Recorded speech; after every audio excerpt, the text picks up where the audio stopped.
नमस्ते बच्चों, my self Jaswal sir. हम पढ़ रहे हैं class 9th mathematics chapter statistics. Now we are at exercise 14.2।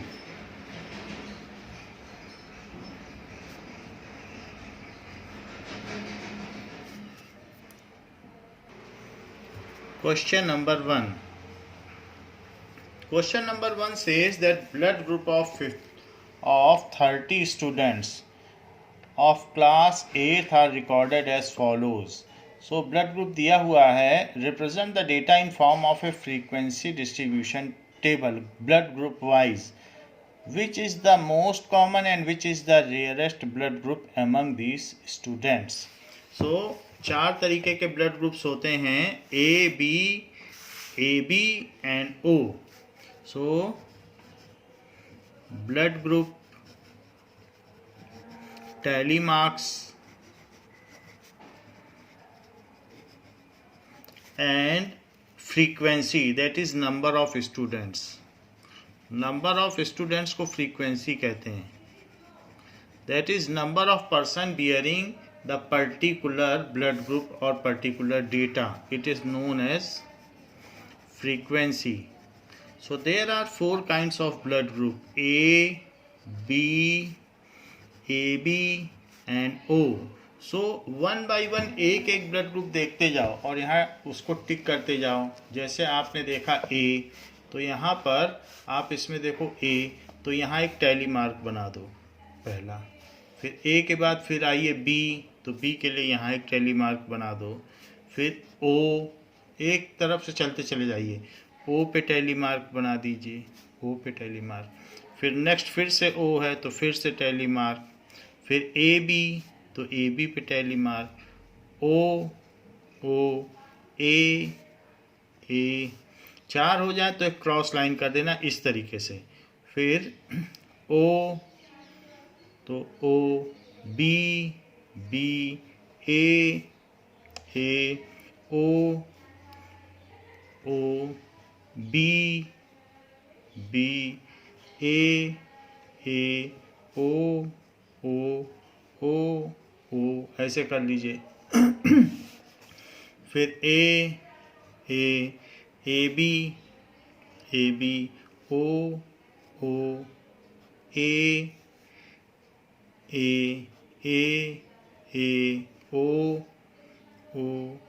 O A B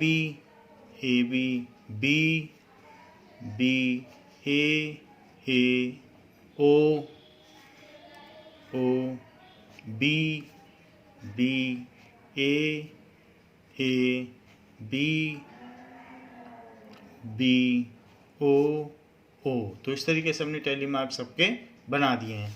जब इन सब के टैली मार्क्स बन जाएंगे तो अब इनको काउंट कर दीजिए. टैली मार्क्स पूरी तरीके से कट होने चाहिए ऐसे. So these are 9 students and these are 6 students, these are 3 students and these are 12 students. तो इसके नीचे फिर टोटल लिख लें. सो टोटल आर, फिर इसको काउंट करें, 9 6 15 15 3 18 18 and 12 30. So there are 30 students. तो इस तरीके से आपको फ्रीक्वेंसी डिस्ट्रीब्यूशन टेबल बनानी है. सेकंड क्वेश्चन सेज, अच्छा ये भी पूछा गया है इसमें कौन सा मोस्ट कॉमन है और कौन सा रेयरेस्ट है. तो लिख दीजिए O is the most common and AB is the rarest blood group.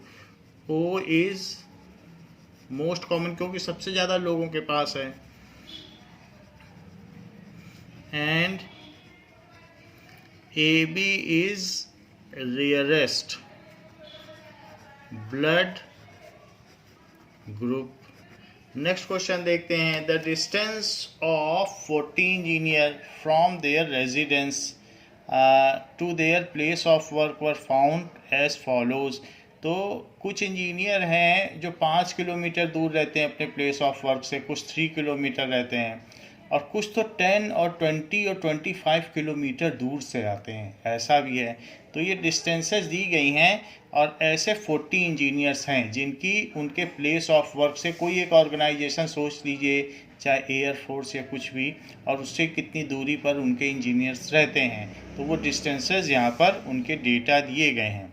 Now, construct a grouped frequency distribution table with class size 5 for the data given above, taking the first interval as 0 to 5 kilometre and upper limit not included. जो 5 है वो उस size में नहीं रहेगा, 0, 1, 2, 3, 4 तक पहले में रहेगा, 5 अगले में चला जाएगा.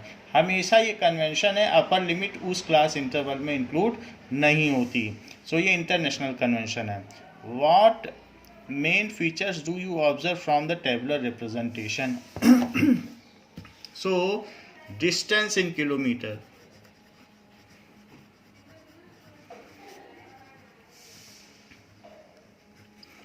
0 to 5. जब टैली मार्क बनाना तो 5 इसमें मत लेना, अगले वाले में लेना. सो 5 to 10 बोल रहा है, क्लास साइज 5 का बनाओ तो क्लास साइज 5 है. अपर माइनस लोअर करोगे तो उस क्लास इंटरवल की क्लास साइज आ जाती है.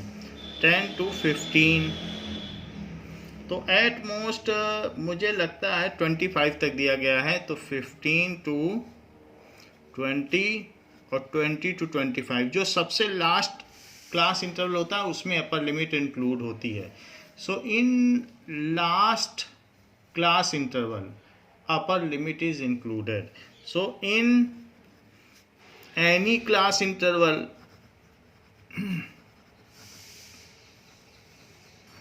upper limit is not included. Upper limit is not included. However, in last class interval upper limit is included. Upper limit is included. ऐसा है. तो अब 0 to 5 तक का हमें बनाना है, तो उसके लिए पहले टैली मार्क, फिर उसके बाद नंबर ऑफ इंजीनियर्स, वो फ्रीक्वेंसी हो जाएगी number of engineers. So frequency.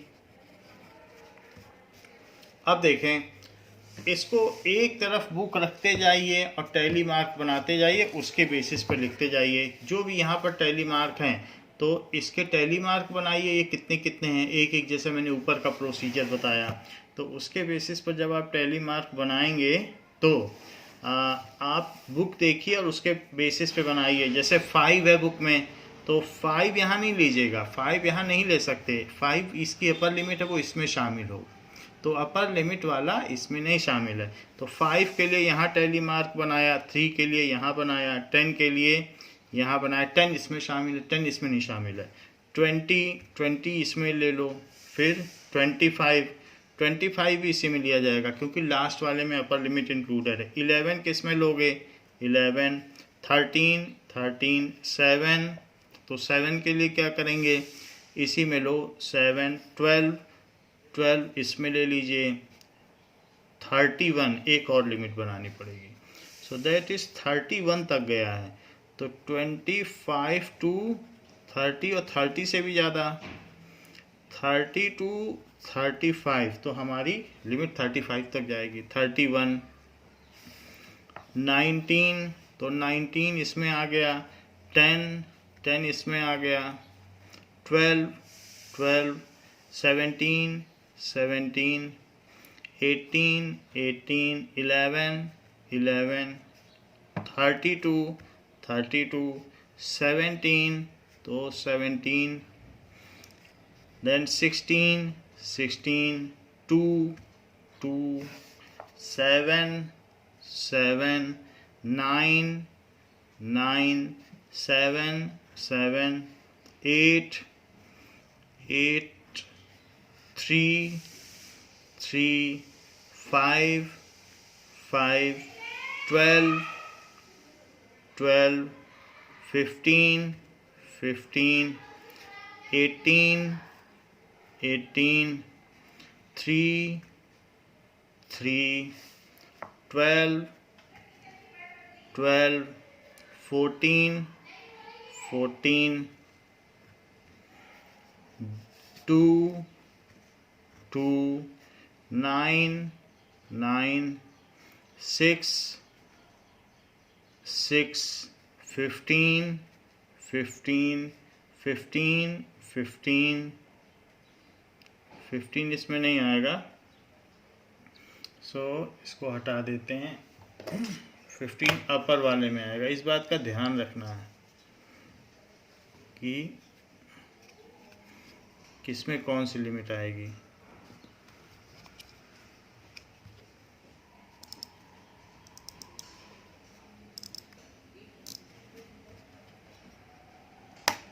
Now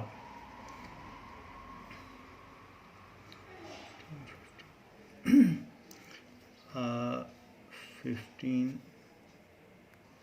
तो 15 के यहाँ मार्क बनेंगे, फिर 7, 7, 6 भी यहाँ आएगा, 12, तो 12 यहाँ आ जाएगा। इस तरीके से हमने इसके मार्क बना लिए हैं। नाउ अब इन सबको टोटल कर लें कि ये कितने हुए हैं। यहाँ पर भी 25 हमने यहाँ ले लिया, ये गड़बड़ किया है। 25 अगले में लेना था, इसी वजह से इस बात का ध्यान रखना है कि 25 का भी हमने इसमें ले लिया, ये हमारा आंसर गलत हो गया, तो ये इसमें लेना है। अब इसके बाद नंबर ऑफ इस टैली मार्क को काउंट कर लो। 5, 11, 11, 9, 1, 1, 2। फिर इसके बाद इसके नीचे इसका टोटल करो, सो टोटल कितना हो जाएगा, इन सब को टोटल कर लीजिए। 5, 6, 7, 7 + 9 16, 17, 18, 19, 20, तो ये 0 हो गया। इससे पता चलेगा कोई मिस नहीं है। और फिर 20 that is equal to 2 carry हो गया, 3, 4, तो 40 हो गया।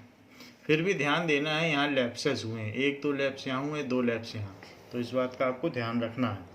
तो what main features do you observe from the tabular representation. इस टेबल को देखने से आपको क्या लगता है कि most of the engineers are living within 20 kilometres. अगर आप देखें ये सारे इंजीनियर्स, इतने इंजीनियर्स ऐसे हैं जो 20 किलोमीटर के अंदर रहते हैं। कितने रहते हैं 20 किलोमीटर? अगर 4 निकाल दिया जाए तो ये 36 हैं। तो इससे ये ऑब्जर्व होता है कि observation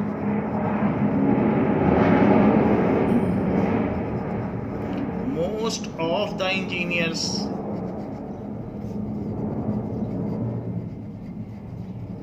are living within 20 kilometers from their workplace.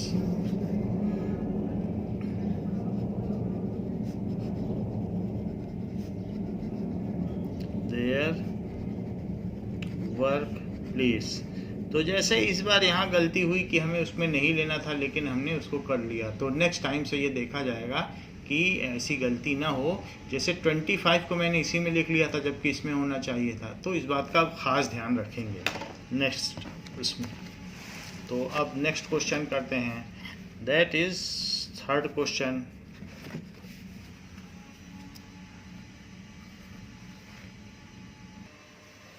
Third question says that the relative humidity of certain city for a month of 30 days, 30 दिनों में कहाँ कहाँ कितनी आर्द्रता पाई गई, ये दिया गया ह्यूमिडिटी, यानी amount of water in air. तो कहीं कहीं 98.1% है, चेन्नई में, साउथ में, या जो सी शोर हैं बॉम्बे में, यहाँ पर ज़्यादा ह्यूमिडिटी पाई जाती है। तो ऐसे 98.6 से बहुत ज़्यादा वाटर परसेंटेज है। ऐसा रेनी सीजन में भी होता है। और कोई कहीं उसी एरिया का ही ये पूरा डेटा है कि वहाँ पर 30 दिनों में कितनी ह्यूमिडिटी पाई गई। ये या तो चेन्नई का डेटा होगा या बॉम्बे का होगा। तो आपको 30 डेज में पर डे के हिसाब से, फर्स्ट डे सेकेंड डे के हिसाब से यहाँ डेटा दिए गए हैं। तो construct A grouped frequency distribution table with 84 to 86। ये कंटिन्यूस डेटा है, क्योंकि जो पहले क्लास की लास्ट लिमिट है, अपर लिमिट है, वही नेक्स्ट क्लास की लोअर लिमिट है, इसलिए कंटिन्यूस ग्रुप्ड डिस्ट्रीब्यूशन डेटा है। तो ऐसा ही ये बनाने को बोल रहा है, तो हम ऐसा कंस्ट्रक्ट कर लेते हैं। मुझको लगता है कि 84 ही लोअर लिमिट होगी, तभी 84 से 86 दे रहा है। प्राइमा फेसिस को देखने पर भी यही पता चलता है प्रथम दृष्टया कि 84 ही लोवेस्ट है।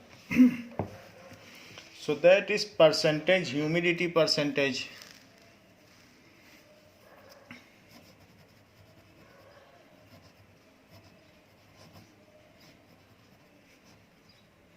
सो 84 to 86 2 यूनिट्स की ली गई है।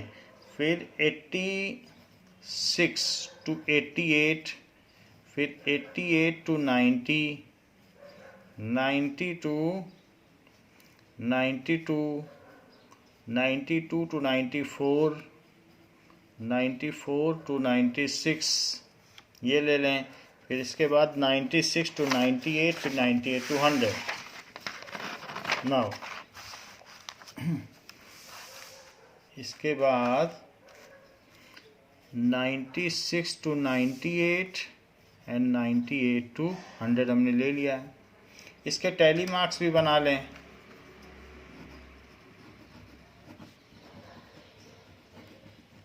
और फिर नंबर ऑफ डेज, वो फ्रीक्वेंसी हो जाएगी, कितने दिनों में वो ह्यूमिडिटी रही है, फ्रीक्वेंसी कितनी बार रही है। तो अब आप एक तरफ से देखना शुरू करो। 98.1 तो वो इसमें आ जाएगा, इसके टेलीमार्क में। आप चाहें तो इसकी ऐसे टेबल भी बना लें। सो ये रोज़ हो गई, तो उससे आपका डेटा मिक्स नहीं होगा।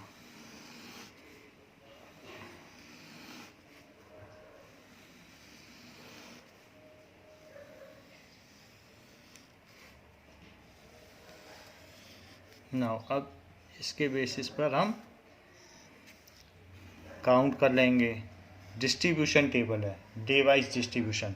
तो सबसे पहला क्या है, 98.1, तो 98.1, 98.6, 99.2 एंड 90.3, तो 90.3।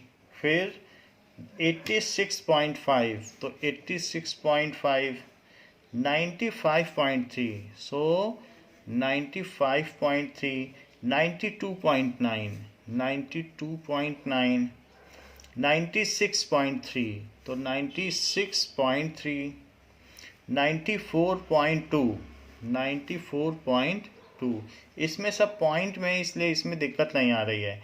94.2 तक हो गया है। नाउ 95.1, 95.1, 89.2, 89.2, 92.3, so 92.3, 97.1, तो 97.1, 93.5, 93.5, 92.7, so 92.7, 95.1, तो 95.1, 97.2, सब एक बार एक क्रम से ही चलना। 97.2, तो 97.2, 93.3, 93.3, 95.2, so 95.2, फिर 97.3, so 97.3, 96.2, so 96.2, फिर 92.1, तो 92.1, 84.9, तो 84.9, 90.2, 90.2, इसके बाद 95.7, तो 95.7, 98.3, 98.3, 97.3, तो 97.3, 96.1, 96.1, 92.1, 92.1, फिर 89, तो 89 इसमें आ गया। इस तरीके से हमने इसका जो टैली मार्क है वो बना लिया है। ऑन दिस बेसिस अब इसके नंबर लिख लो 1 1 2 2 7, यहाँ पर 4, इन दोनों में फिर गड़बड़ी हुई है यहाँ 6 7 में, तो यहाँ एक इसका इसमें शिफ्ट हो गया है, तो इसको आप ध्यान दे दीजिएगा। अब हम फिर से नहीं करेंगे, बट आप इसमें ध्यान दे लीजिएगा कि हमने इसका टैली मार्क इसमें शिफ्ट कर दिया था, इस वाले का था इसमें कर दिया था।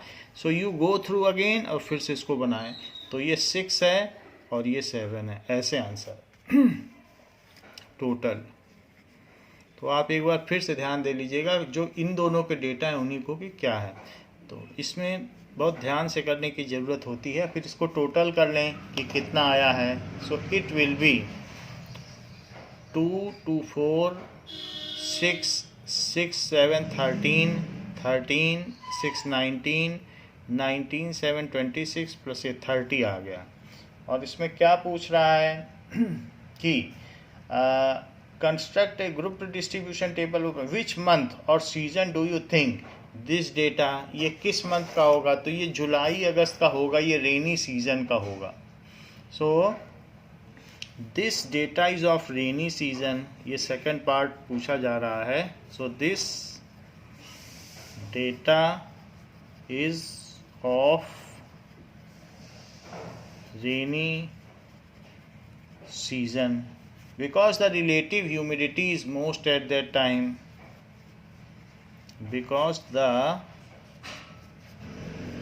एयर में वाटर पार्टिकल्स ज़्यादा होते हैं, relative humidity is most at that time. और कहा जा रहा है कि इसमें what is range of humidity, तो रेंज क्या होती है थर्ड पार्ट में पूछा गया है। That is maximum humidity minus minimum humidity, maximum humidity minus minimum humidity. तो मैक्सिमम ह्यूमिडिटी आप इसमें देखो तो ये 99.2 पड़ रही है जो कि थर्ड डेटा है, 99.2, और मिनिमम देखोगे तो 84.9 है जो लास्ट रो का थर्ड डेटा है। तो 84.9, इन दोनों को सब्ट्रैक्ट कर लो तो 12 में से 9 गया, 3 बच गया, फिर ये 9 है तो 8 में से 4 गया, तो 8 में से 4 जाएगा तो 4 बचेगा, और फिर यहाँ 14, तो 14.3% का डिफरेंस है। तो ये रेंज है, मिनिमम और मैक्सिमम के बीच का ये डिफरेंस है। नाउ नेक्स्ट क्वेश्चन देखते हैं, फोर्थ क्वेश्चन। तो फोर्थ क्वेश्चन में कहा गया है कि the height of 50 students measured in the nearest centimetre, ये किसी मान लीजिए 9th क्लास के बच्चे की हाइट हो तो 50 स्टूडेंट्स को मेजर किया गया है और ये सेंटीमीटर में है। Represent the data in A grouped frequency distribution, ये भी कंटिन्यूअस है क्योंकि जो किसी भी क्लास की अपर लिमिट है वो नेक्स्ट क्लास की लोअर लिमिट बन रही है, तो ये कंटिन्यूअस है। 160 to 165 ऐसा बोला गया है, लेकिन 160 से शुरू नहीं है क्योंकि 150 154 ये सारी भी दिख रही हैं। तो हमें इसमें देखना होगा कि क्लास के बच्चे की मिनिमम हाइट क्या है। मुझे लग रहा है कि 150 से नीचे किसी की नहीं है, देखने से तो ऐसा ही लगता है। तो 150 से 155 हम शुरू करते हैं और जो मैक्सिमम लिमिट होगी वो 175 के करीब तक जा रही है, तो 175 तक ले लेंगे, फिर कम ज़्यादा होगा तो फिर से एक एक्स्ट्रा ऊपर या नीचे हम ऐड कर देंगे। नाउ अब इसका हम डेटा बनाते हैं। So height in centimetre, height in centimetre, जो यूनिट हो उसे ब्रैकेट में लिखें, फिर उसके बाद उसका टैली मार्क बनाएं। तो टैली मार्क पिछली 2 सवालों में गलत हो चुका है, इस बार और सावधानी की ज़रूरत है, इसमें बड़े ध्यान से करना होता है। फिर नंबर ऑफ स्टूडेंट्स, तो और लोअर पेस में करेंगे तो अब की गलती ट्राई करेंगे कि ना हो। सो पहले 150 टू 155 55 का क्लास साइज लेना है, और 155 टू 160, 160 टू 165, फिर 165 टू 170 एंड 170 टू 175। इन सब के आप क्लास साइज ले लें। अब देखें तो एक तरफ से शुरू करते हैं और ध्यान देंगे कि अपर लिमिट जो भी होगी वो नेक्स्ट में जाए। तो 161 इस बार थोड़ा धीरे धीरे करेंगे। 161, 161, 150, 150 तो खैर इसी में रहेगा। 150, 154, फिर 165, इसमें नहीं लिखेंगे, इसमें लिखेंगे 165, 168, 161, 161, 154, 154, फिर 162, तो 162, 150, तो 150 इसमें आ जाएगा। 151, 151, 162, तो 162, 164, 164, 171, 171, इसके बाद 165 इसमें आएगा। 165, दो जगह 65 लिखा है, ध्यान रखिएगा, इधर वाले में आएगा 165, 158, तो 158, 154, 154, 156, 156, 172, 172, 160, तो 160 इसमें आएगा 160। आफ्टर दैट 170 इसमें आ जाएगा।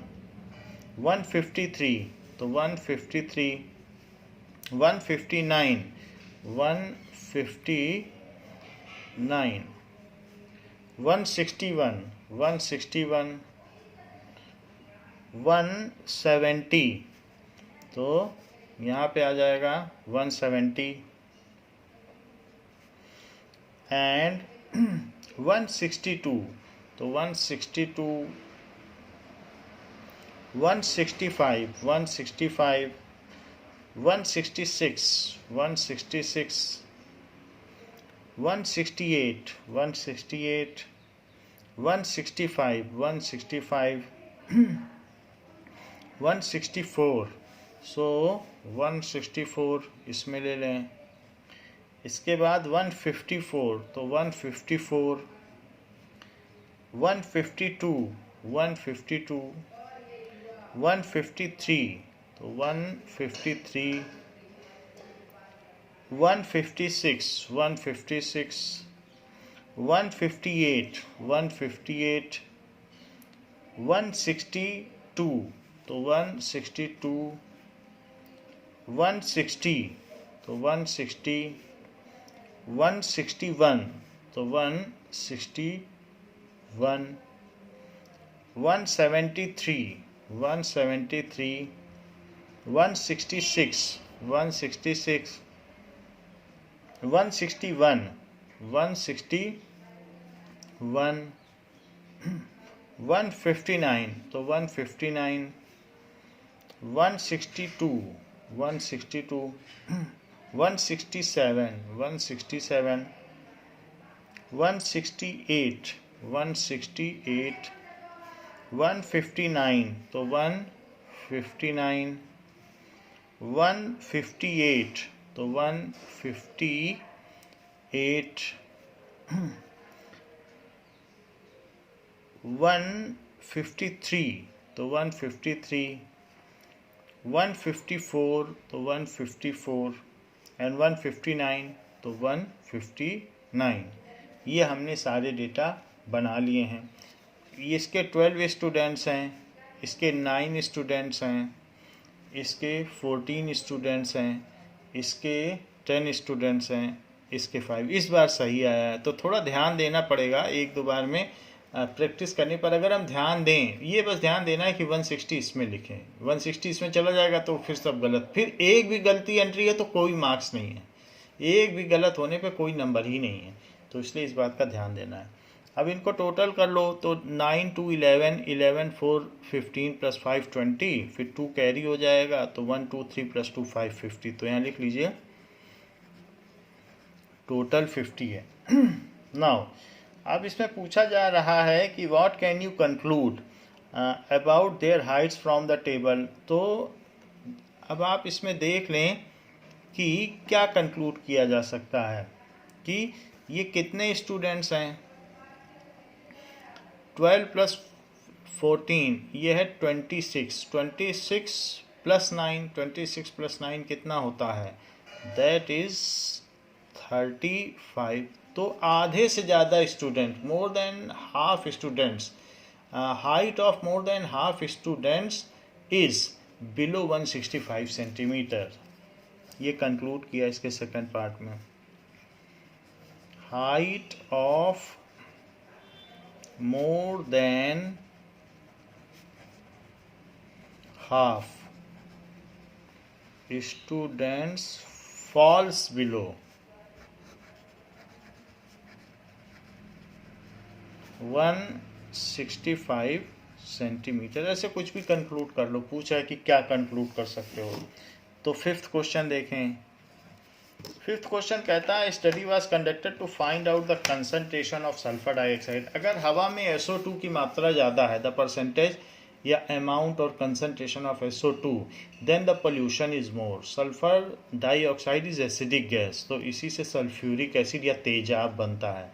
तो it is highly acidic and it pollutes atmosphere. तो उसकी कंसंट्रेशन दी गई है, दिस इज इन पार्ट्स पर मिलियन। ppm का मतलब 1 मिलियन में इतना पार्ट है। ये बहुत थोड़ा पार्ट है, 1 मिलियन में एक पार्ट भी नहीं है, लेकिन फिर भी ये डेंजरस है। इसकी इतनी थोड़ी सी अमाउंट भी डेंजरस हो सकती है। तो ये दिया गया है, 30 डेज का ये डेटा है कि डे वाइज कि कब परसेंटेज ज़्यादा है। ये मौसम विभाग ने ये अनुमान लगाया है।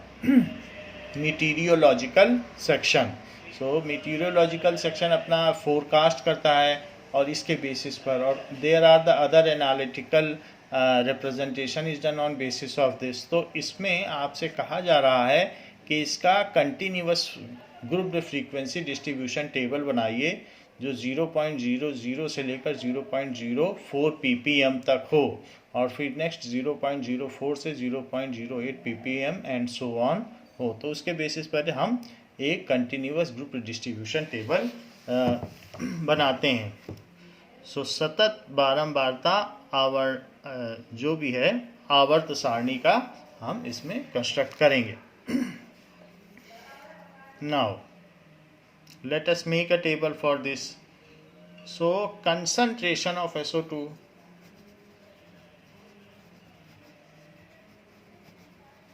सल्फर डाइऑक्साइड को क्या कहते हैं, SO2 इन ppm यानी पार्ट्स पर मिलियन। तो ये चीज़ हो गई। 0.00 से 0.04, फिर 0.04 से 0.08, तो क्लास साइज 0.04 का लिया गया है, और 0.08 से 0.12, तो 0.04 जोड़ते जाओ और क्लास बढ़ाते जाओ।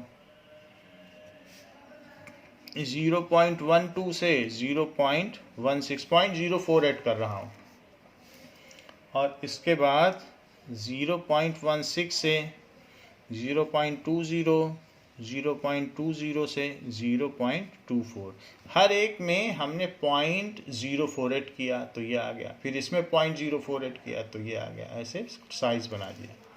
अब जबकि साइजिंग हो चुकी है तो इसका टैली मार्क और फ्रीक्वेंसी लिख लें।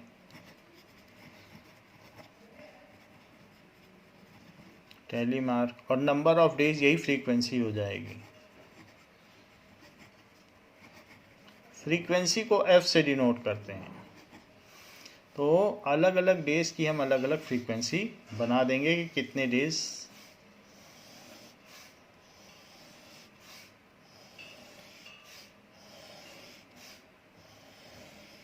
नाउ अब देखें, एक तरफ से चलते हैं। 0.03, 0.03, 0.08, यहाँ लिखेंगे नेक्स्ट वाले में, और 0.08, 0.08, 0.09, 0.09, 0.04, 0.04, 0.17, 0.17, 0.16, तो 0.16, फिर 0.05, 0.05, 0.02, 0.02, 0.06, 0.06, फिर 0.18, 0.18 लिखिए यहाँ पर, फिर 0.20, 0.20, बुक में भी एक उंगली रखी है तो उससे पता चलेगा कि आपका कोई स्किप नहीं होगा। 0.11, तो 0.11,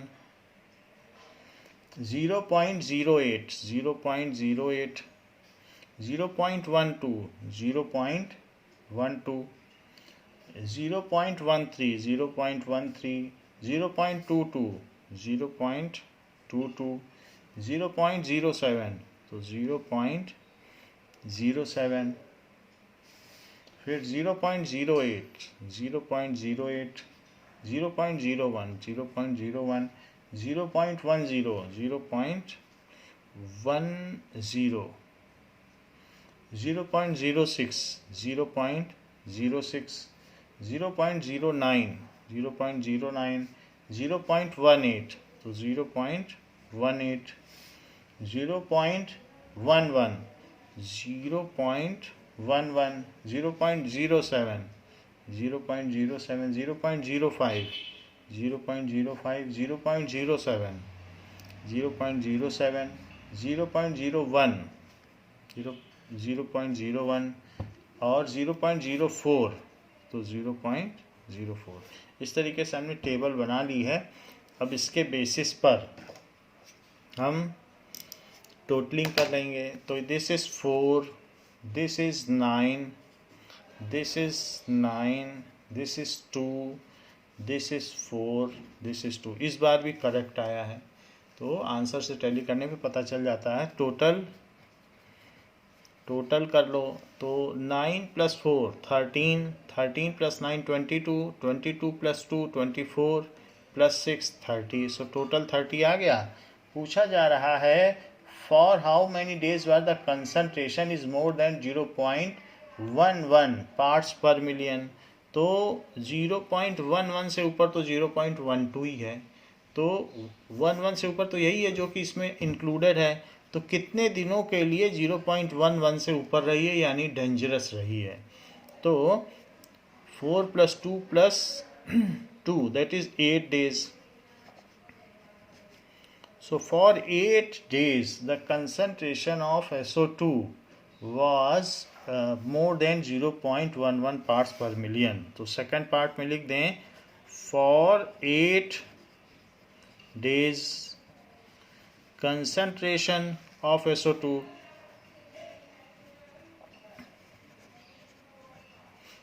was above 0.11 ppm।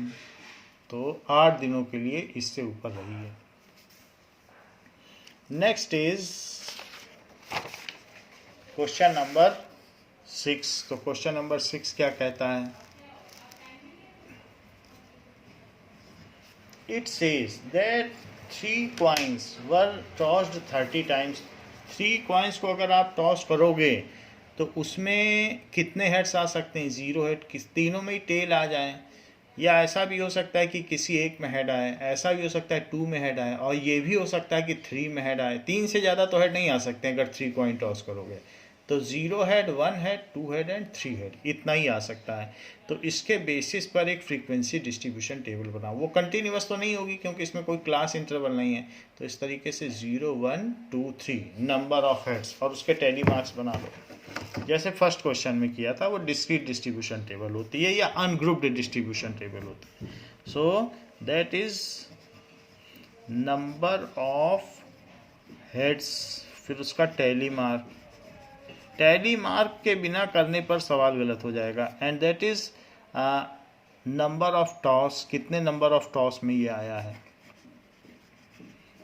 That is यही फ्रीक्वेंसी है। अब देखिए 0 हेड, 1 हेड, 2 हेड, 3 हेड, और एक तरफ से फिंगर रखो एक एक डेटा पर और उसमें भरते चले जाओ। तो 0 हेड 1 हेड आया, 2 हेड 2 हेड 2 2 1 1 2 2 3 3 1 1 3 3 0 0। उसी पे आपको टैली मार्क बनाना है।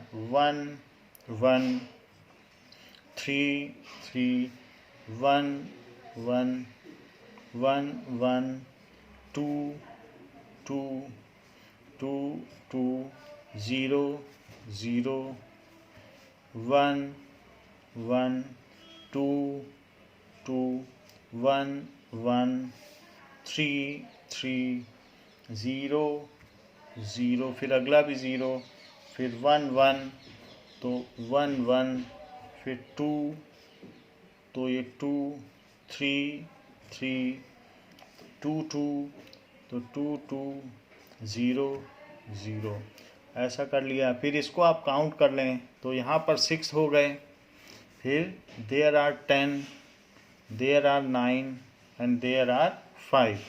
सो इसको टोटल कर लें, हमने 30 टॉस किए थे, तो 16 + 9 25 + 5 30, तो 30 टॉस हो गए।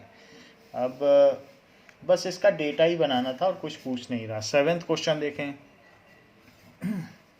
7th क्वेश्चन में दिया गया है कि वैल्यू ऑफ अ पाई की वैल्यू तो इतनी बड़ी होती है कि बुक भर जाए, कोई एक बुक में लिखते चले जाओ, डेसिमल प्लेस इसके ख़त्म नहीं होते हैं क्योंकि इरेशनल नंबर है, और इनमें डेसिमल का कोई पैटर्न भी नहीं होता, because irrational numbers do not have any pattern, repeating decimal numbers नहीं होते हैं।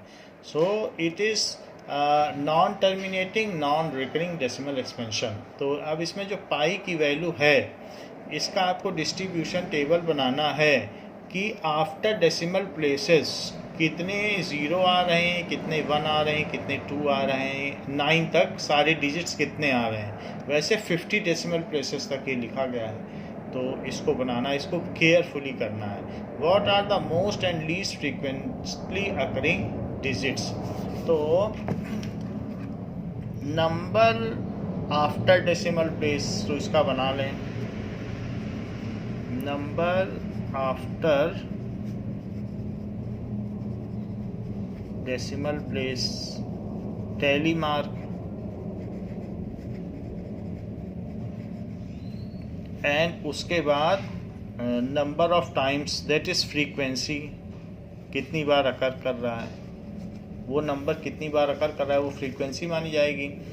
तो वैसे ये चैलेंजिंग डेटा होता है ये टास्क, क्योंकि एक बार में सही नहीं होता है। Let us try it. 0 1 2 3 4 5 6 7 8 9, तो बस नज़रों से स्किप नहीं होनी चाहिए वो चीज़, तो सही हो जाएगा। केयरफुली करेंगे तो पहली बार में ठीक हो जाएगा।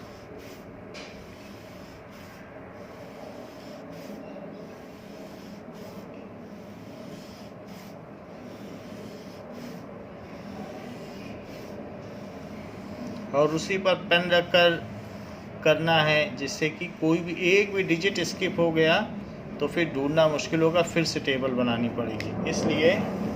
और डेसिमल के बाद इसको काउंट करो, उस पर पेन या पेंसिल रखकर आप कर सकते हैं। तो 1 1 4 4 1 1 5 5 9 9 2 6 5 3, तो 2 6 5 3 2 6 5 3 तक हो गया।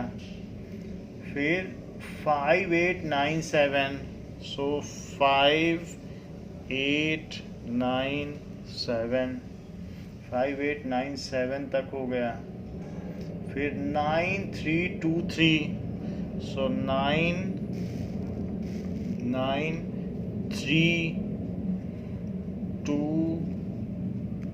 3 9 3 हो गया 8 4 6 2 6 8 4 6 2 6 so 8 4 6 2 6 8 4 6 2 6 हो गया 4 3 3 8 3 4 3 3 8 3 तो इसके बाद 2 7 9 5 0 2 7 9 5 0 2 8 8 4 1 2 8 8 4 1 फिर 9 7 1 6 9 3 9 7 1 6 9 3 9 9 3 7 5 9 9 3 7 5 1 0 तो 1 0 अब चेक करते हैं कि काम ठीक हुआ है या नहीं ठीक हुआ है सो इट इज़ 2 5 ये भी करेक्ट है 5 ये करेक्ट है 8 4 5 4 4 5 8 एक बार में ही करेक्ट आ गया तो थोड़ा सा ध्यान देना है तो करेक्ट आ जाएगा नाउ व्हाट इज़ टोटल अब टोटल कर लें सभी एंट्रीज ठीक हैं तो इसका टोटल 50 हो जाएगा 5 5 10 + 2 12 12 + 8 20 24 फिर 29 33 37 37 + 5 42 + 8 50 तो 50 एंट्री हो गई अब आपसे पूछा जा रहा है कि what is the most and least frequency occurring digit सबसे ज़्यादा बार कौन सा आया है और सबसे कम बार तो 8 टाइम्स आए हैं 3 and 9 are the most frequently occurring digits और सबसे कम आया है 0 and 0 is the least frequently occurring digits 3 and 9 are most frequently occurring digits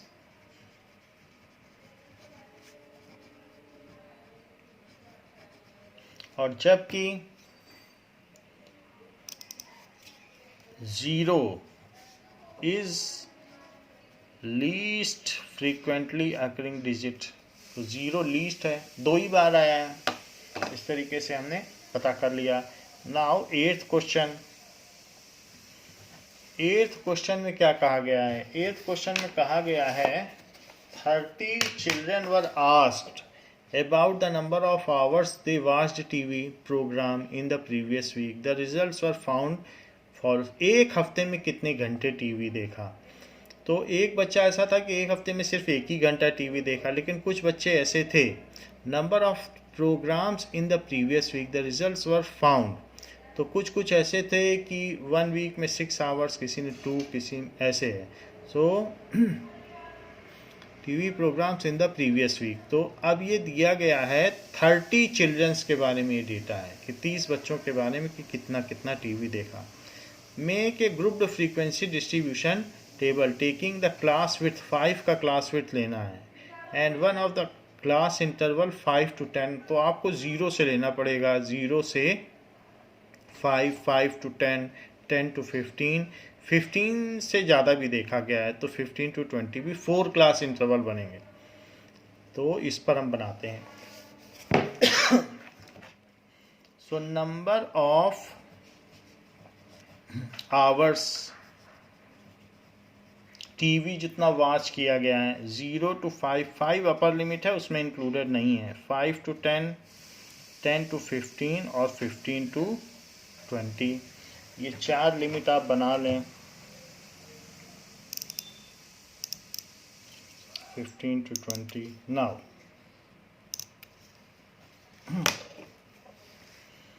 15 to 20. फिर इसके टैली मार्क्स बना लें, and after that tally marks के बाद की नंबर ऑफ स्टूडेंट्स जो कि फ्रीक्वेंसी हो जाएगी। तो 0 to 5 आवर। अब एक तरफ से फिंगर रखिए और उसमें पता करते रहिए कि 1 1 6 6 2 3 5। सो 2 3 5 12 5 8। सो 12 5 8 4 8 10। सो 4 8 10 3 4 12 2। So 3 4 12 2 8 15 117। So 8 15 117 6 3 2 8 6 3 2 8। Now 5 9 6 8। So 5 9 6 8 चारों उसी में आ गए। 5 9 6 8। 7 14 12। 7 14 12 सारे हो गए। तो इस तरीके से हमने इसका टेबल बना लिया है। Now 0 to 5 hours. इसमें गलती हुई है, अभी फिर से करना पड़ेगा क्योंकि 0 to 5 आवर्स इसको एक बार और करते हैं क्योंकि टोटल 20 25 वैसे तो ये 30 हो रहे हैं। इसका आंसर चेक करते हैं। Now it is correct, the same is the answer. 10 13 5 2। So total 30 students हैं। 23 + 5 28 + 2 30 स्टूडेंट्स। तो अब आपसे क्वेश्चन इसमें पूछा जा रहा है कि how many childrens watch television for 15 और मोर आवर्स। 15 से ज़्यादा कितने बच्चों ने टीवी देखा? 15 घंटे से ज़्यादा, ऐसे 2 बच्चे हैं क्योंकि 15 और मोर तो 15 वाला भी इसमें इंक्लूडेड है। सो 2 children have watched TV for 15 और मोर hours. Now 2 children have watched TV for 15 hours or more. Now, ninth question क्या है? A company manufactures car batteries of a particular type. The lives of 40 such batteries were recorded. 40 battery की life है। Battery सब एक जैसी नहीं चलती है, ये हम लोगों के यूजर्स पे भी डिपेंड होता है, हम उसे इस्तेमाल कैसे करते हैं।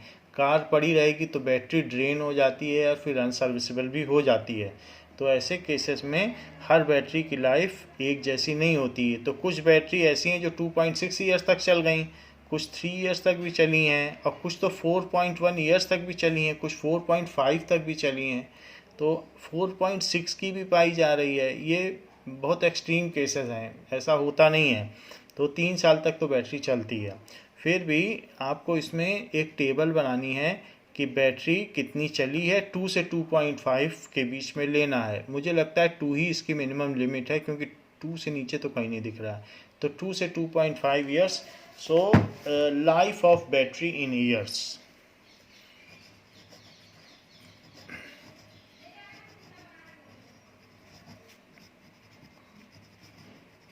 फिर टैली मार्क,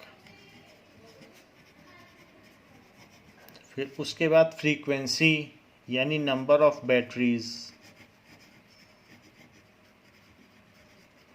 तो अब इसके बाद 2 से शुरू करें। 2 से 2.5 ईयर्स, 2 से 2.5 साल, 2.5 से 3 ईयर्स, फिर 3 से ले लें, दैट इज़ 3.0 भी लिखा जा सकता है अगर आप 3.0 लिखना चाहें। बुक तो 2 ही लिख रही है तो हम भी 2 ही लिख लें। बुक ने 2 के आगे 2.0 नहीं लगाया है, ठीक है 3 लिख लेते हैं। 3 to 3.5 और 3.5 to 4, 4 to 4.5 ऐसा दिया गया है। तो अब इसके टैली मार्क एक तरफ से शुरू करो। 2.6 3.0, 2.6 3.0, 3.7 3.2, 3.7 3.2, 2.2 4.1, 2.2 4.1, 3.5 4.5, 3.5 4.5, 3.5 2.3, 3.5 2.3, 3.2 3.4, 3.2 3.4, 3.8 3.2, 3.8 3.2, 4.6 3.7, 4.6 पे भी आ गई तो 4.5 to 5, 4.6 3.7 3.7, 2.5 4.4, 2.5 4.4, 3.4 3.3, 3.4 3.3,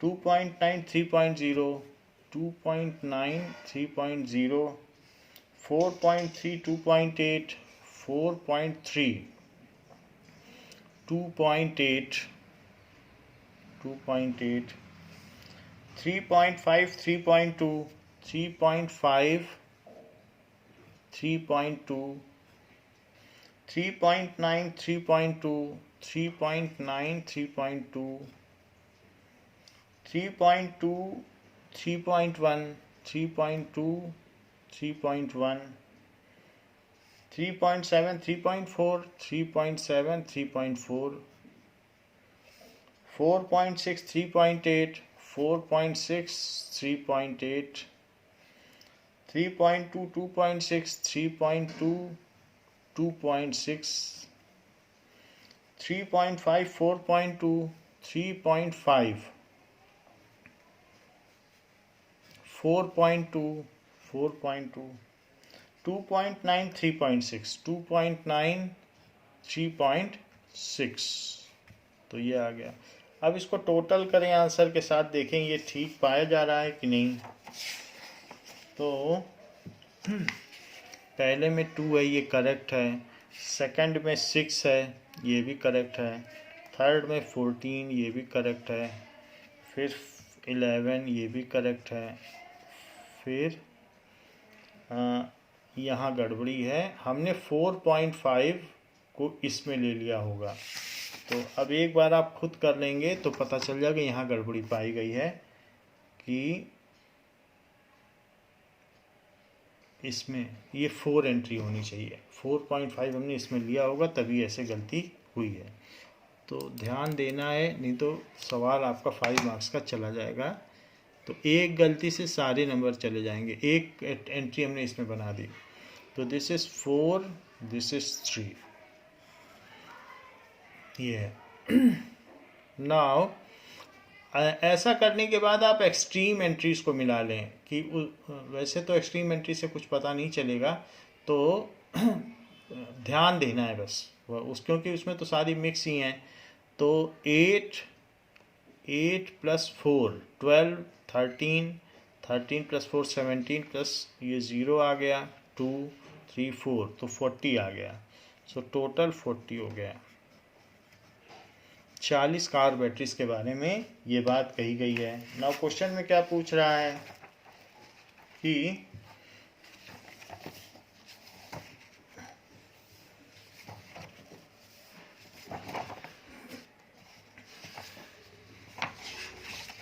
ये जो कार बैटरीज हैं इनका डेटा बनाना है, इसके बाद कुछ पूछ नहीं रहा है, only you have to make continuous distribution data, so that we have made.